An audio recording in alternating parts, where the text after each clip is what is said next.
It's 3 a.m. Mark Roberts' phone rings. He's been an FBI agent for 12 years, but this call is different. Agent Roberts, we need you at the mosque on Fifth Avenue, now. There's been a threat. Mark grabs his gun, his badge, and drives through the empty streets of New York. His heart is racing. This is what he's been trained for. This is why he joined the FBI after September 11th. But what Mark doesn't know is that this emergency call will change his life forever. By the end of this story, the man investigating the mosque will become the man praying inside it. This is the true story of how an FBI agent went from hunting Muslims to becoming one. September 11th, 2001. Mark Roberts watched the towers fall on TV. He was 24 years old, fresh out of college, with dreams of becoming a lawyer. But on that day, everything changed. Like millions of Americans, he felt anger, he felt fear, and he felt a burning desire to protect his country. "I'm joining the FBI," he told his wife Sarah that night. "Someone has to stop these people." Sarah held his hand tightly, her eyes filled with worry. "Be careful, Mark. Don't let hate consume you." But hate had already started growing in his heart. He spent the next 2 years training, studying, preparing. Every news report about terrorism fueled his determination. Every image of destruction strengthened his resolve. By 2003, Mark was a full FBI agent. His specialty? Counterterrorism. His target? Islamic communities across America. "Your job is simple," his supervisor told him on his first day.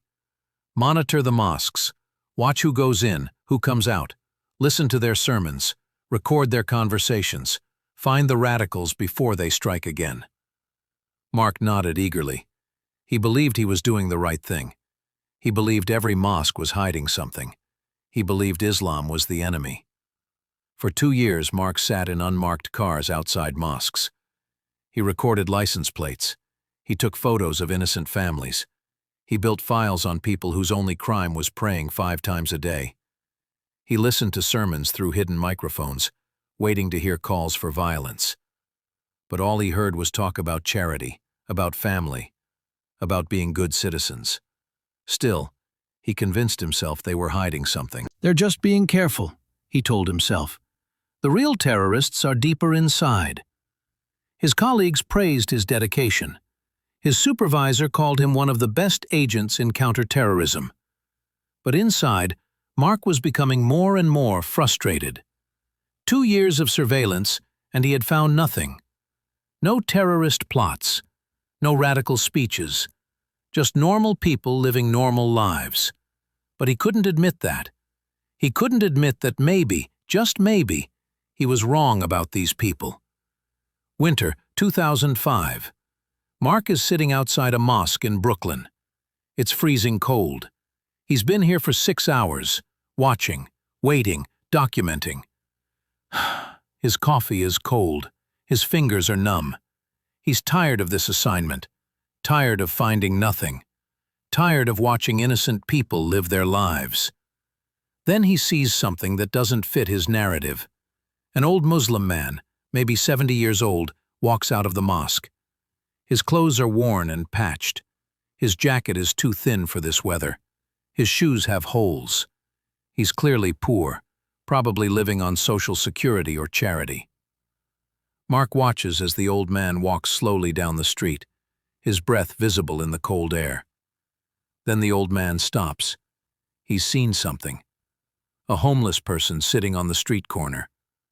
Not a Muslim. A white American man, probably Christian, holding a cardboard sign that reads, "Hungry.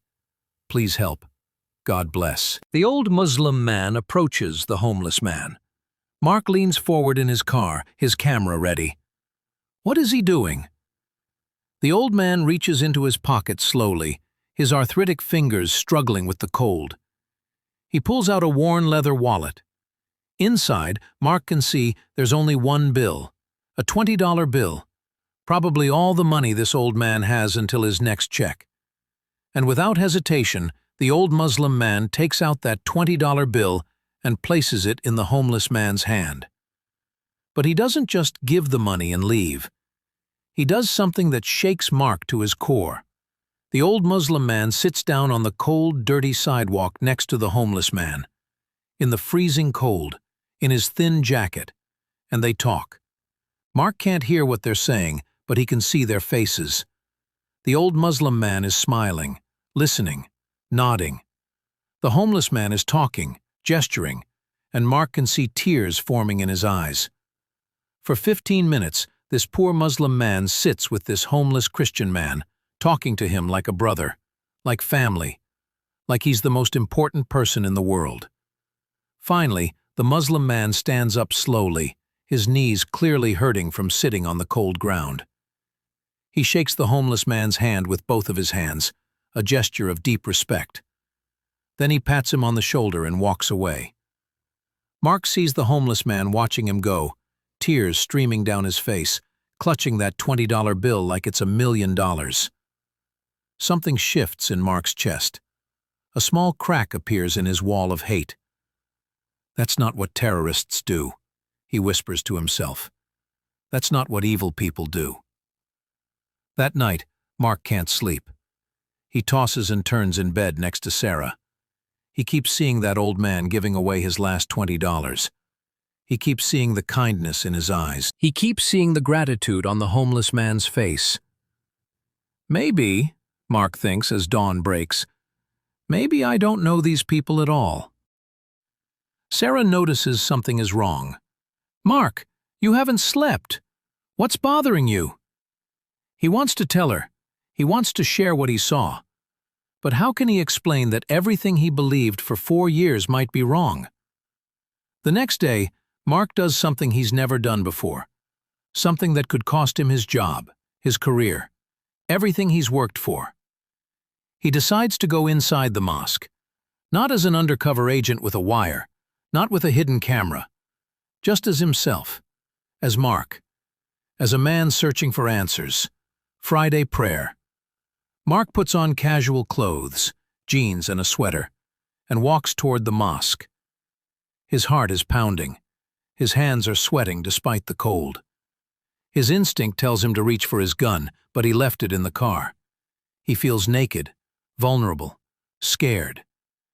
He stands outside the mosque door for 5 minutes, unable. 3 months later, Mark walks into that same mosque on 5th Avenue. But this time, he's not investigating. He's not hiding. He's not afraid.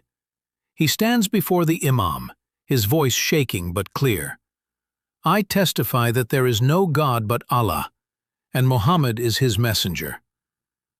The Muslims around him smile with tears in their eyes. They hug him. They welcome him. And Mark realizes something beautiful.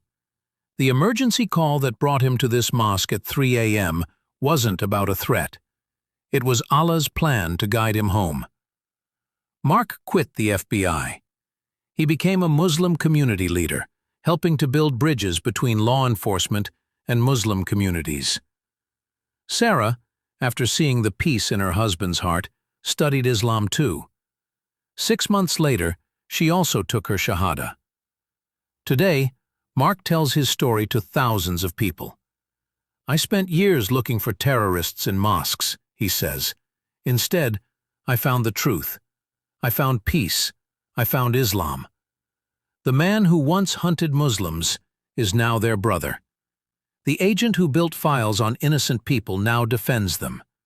And the heart that was filled with hate is now overflowing with love.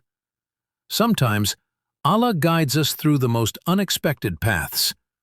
Mark's path started with hate, but it ended with the greatest love of all, the love of Allah.